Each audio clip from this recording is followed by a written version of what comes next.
Okay, so the claim that I'm responding to is that the beauty standards that the media sets has a negative effect on young girls. So my opponent's secondary claims were 1, that there are negative influences on body image, 2, that there's an increase in unhealthy eating habits, and 3, that it lowers self-esteem. So my response to the first claim being that it has negative influences on body image, I didn't really find the opponent's sources the evidence very valid. She states that young girls playing with Barbie dolls has a negative effect, and states that, for example, if Barbie were a real woman, her waist would be 39% smaller than that of an anorexic patient, and that she would be 11.9 inches tall.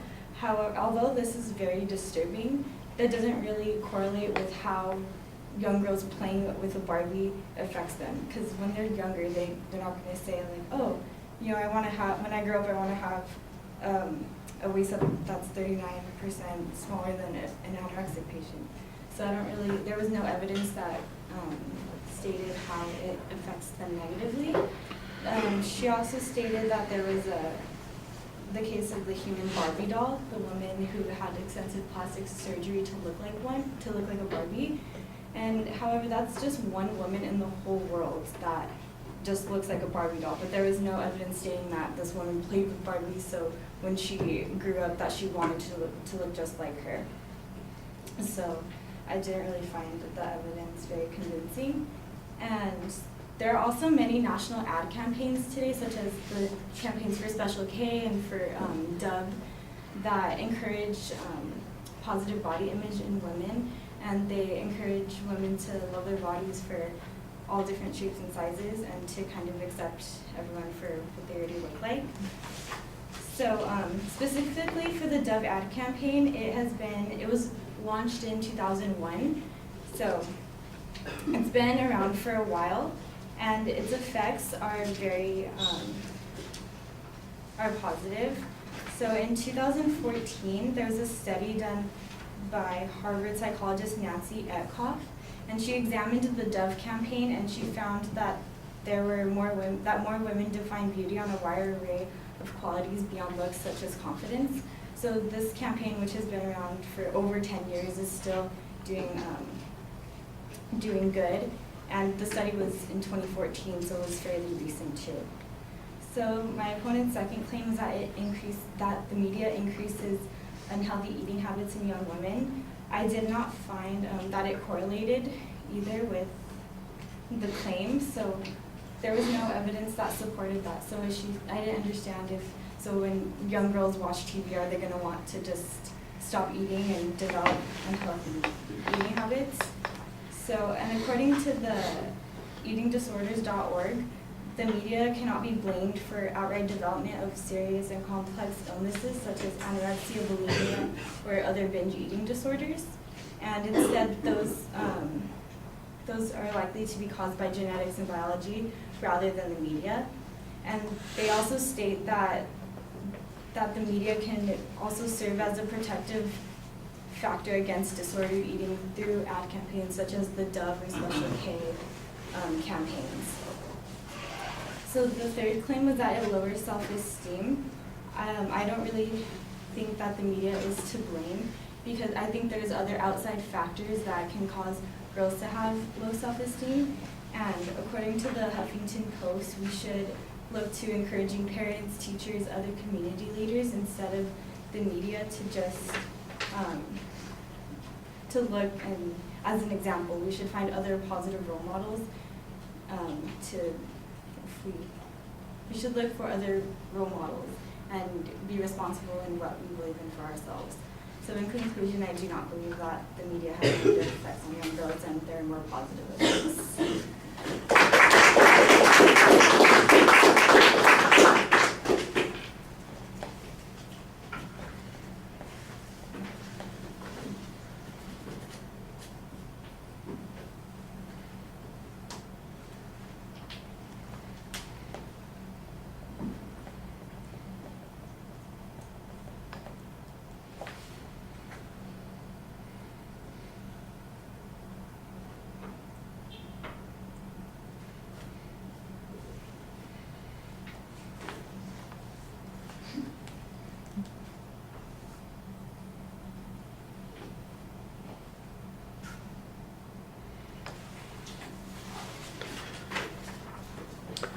All right, the structural stuff is all fine, so it's easy to follow. On the first point, you're challenging the evidence that the advocate used in order to reach those conclusions.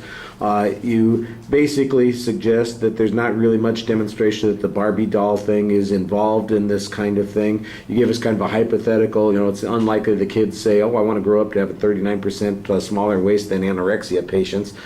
Kids just play with dolls. The notion that they make their identification of their future selves on the basis of the Barbie doll seems to be a big inference, and you're criticizing that.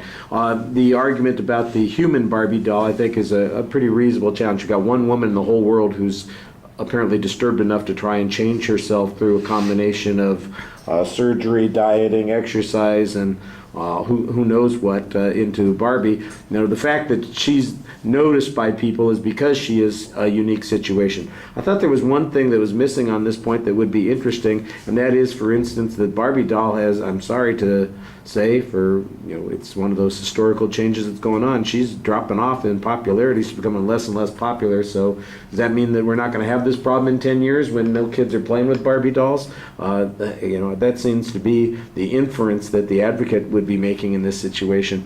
The alternative ad campaigns, I thought you did a nice job presenting them as a counterclaim on that argument, and the general statement that says, look, women have a more widespread array of things that define beauty. I think that's probably good. I think there's probably a lot of information about how there is diversity in the way these kinds of things are defined, and that people who make this criticism seem to believe that there's a universal or consistent standard of beauty, and that is created by the media.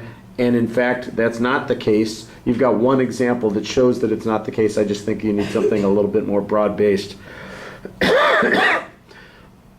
On the second point, the link to unhealthy eating, it's so funny to me. There's an inconsistency here, because we didn't have one of these speeches. Where are you? I know you're back here somewhere. Oh, there you are, right in the very back. Sorry. We didn't get one of these speeches in this particular class, but almost always I get one. TV's making us fat. It's the exact opposite. The mass media is causing us to be obese because they do all this advertising. The fast food companies are trying to lure us in with all of these great promotions. Kids become fat asses because they eat, because they want the Happy Meal toy and all that kind of stuff. And the notion, look, which way is it? Is the media turning us into people who loathe ourselves because, and then want to be anorexic, or is it because, it's causing us to become fat? And by the way, I'm not advocating anorexia, but it does seem like all of us could lose a little weight here and there, and I'm not sure it's a bad thing that we have a standard that says this is healthy. Maybe Barbie isn't the healthy standard, but is there a healthier standard than what most Americans have? That's probably something that's true. To me, the best evidence that you had was the stuff from the Eating Disorders Organization, which basically said that you can't blame it on the media, that it's primarily alternative causes that don't have anything to do with that. I thought that was really effective stuff there. All right, thank you.